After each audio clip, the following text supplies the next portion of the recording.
This is Mr. Erbac's Gaming.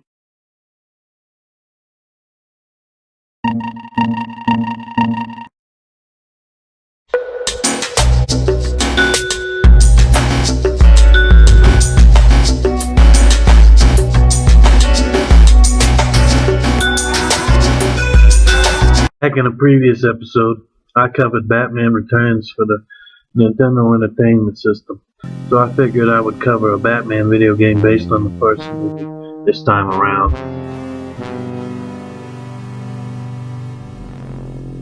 Speaking of the movie it's based on, it's bad enough the Clown Prince of Crime would show up to add to the crime-ridden Gotham City. Batman already has to deal with plenty of lesser-known criminals with a price on his head.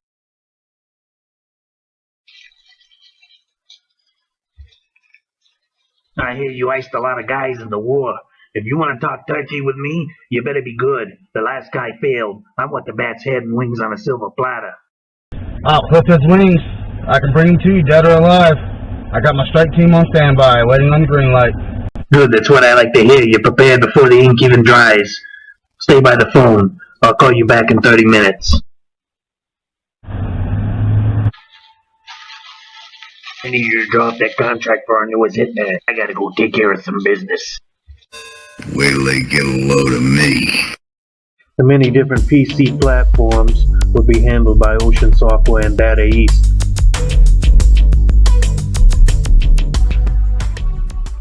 I'm Batman. Atari Games and Lumega team up to publish and develop an arcade action game.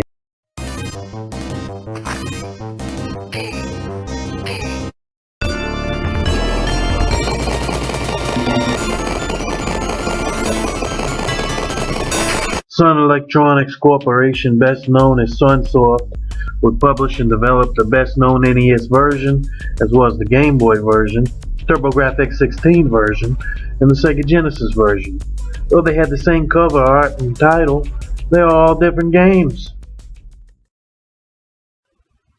This time around, I'm putting down the NES controller and covering the Sega Genesis version. Batman the video game was released in Japan on July 27, 1990. Due to the exclusivity contract that Sunsoft and other companies had with Nintendo expiring in 1991, this game was finally released in North America on July 19, 1991, and a year later in Europe in 1992. Let the battle begin.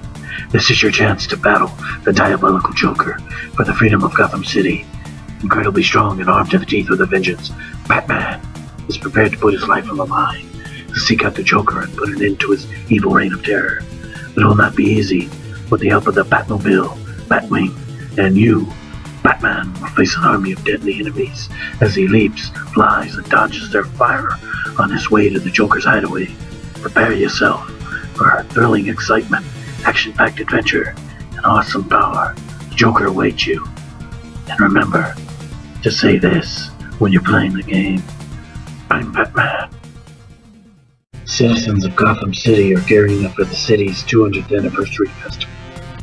As a crime syndicate, Carl Grissom and his right-hand man Jack Napier don't see eye to eye. Because of their differences, Grissom sets up Jack Napier by notifying the police that there is a break-in at the Axis Chemical Factory. Batman arrives on the scene to help police apprehend Napier. As Napier tries to escape, he accidentally falls into a vat of liquid waste. Cape Crusader departs, and Napier is nowhere to be found. Still alive, Jack's appearance has been altered dramatically. His flesh is bleached bone white, hair colored seaweed green, cheeks torn and puckered, and his mouth twisted in a hideous grin. Jack's altered persona emerges as the Joker. His first dirty deed is to join Grissom. Next, the Joker tries to bring Gotham City to its knees by poisoning the people with a DDID nerve gas. However, Batman is wise to the Joker's scheme and finds an antidote to DDID gas. The Joker is furious because his plot is foiled and swears vengeance against Batman. Shortly thereafter, Bruce Wayne figures out that Jack Napier, the Joker, was the one who gunned down his parents when he was young.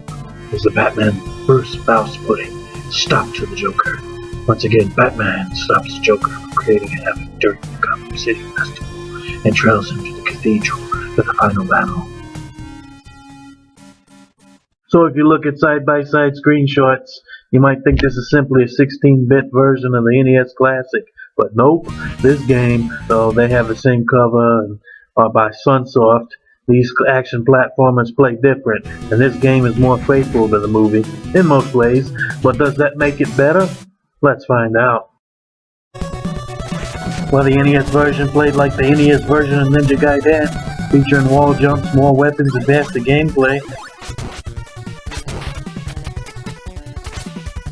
This Batman game fittingly plays like the Revenge of Shinobi, ditching the wall jump for a double jump instead, and it similarly moves at a slower pace.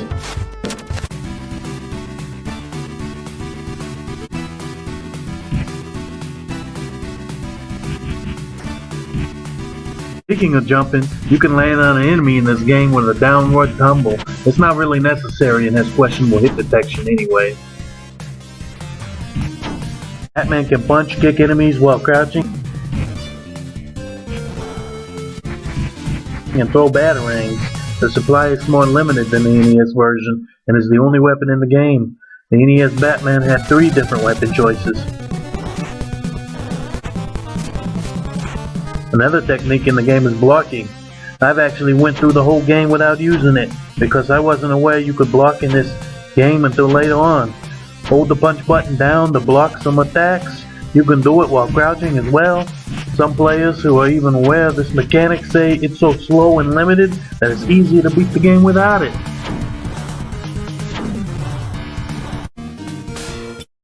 Batman's other wonderful toy in this game from the movie is the grappling hook. This, of course, is of use to ascend to a higher platform.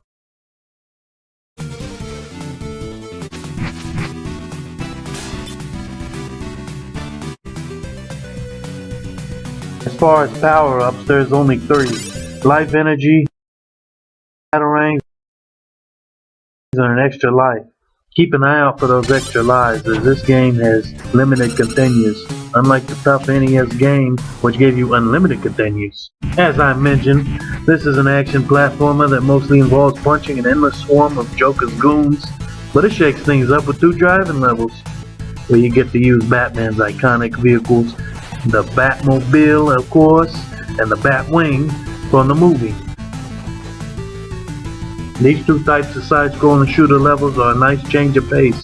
Don't miss the power-up that fills up your missile supply to go along with your bullets.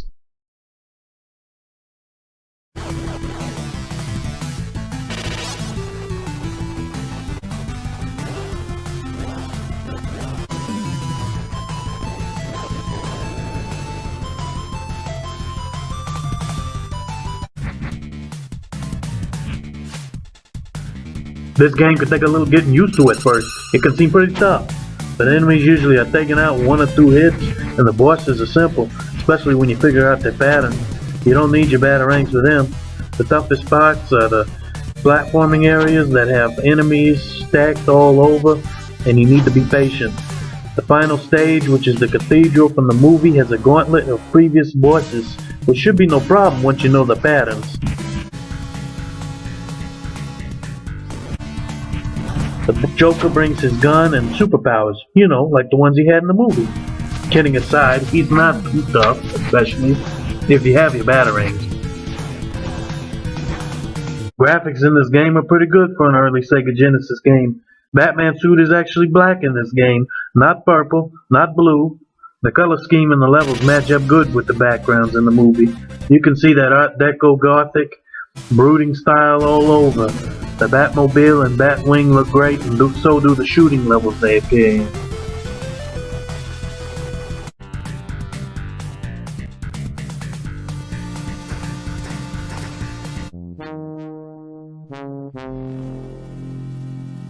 If you've played enough Sunsoft games, you can expect a great soundtrack. The same goes here. Composer Naoki Kodaka makes great music like the NES version, except it has that distinct Sega Genesis chip sound. I prefer the NES version of the soundtrack, but this is great too.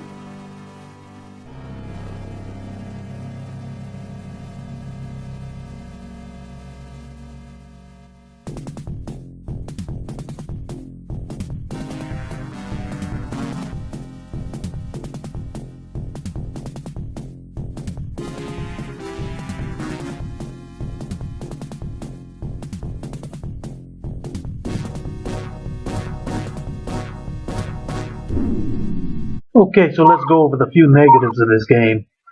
Platforming parts can be extremely frustrating.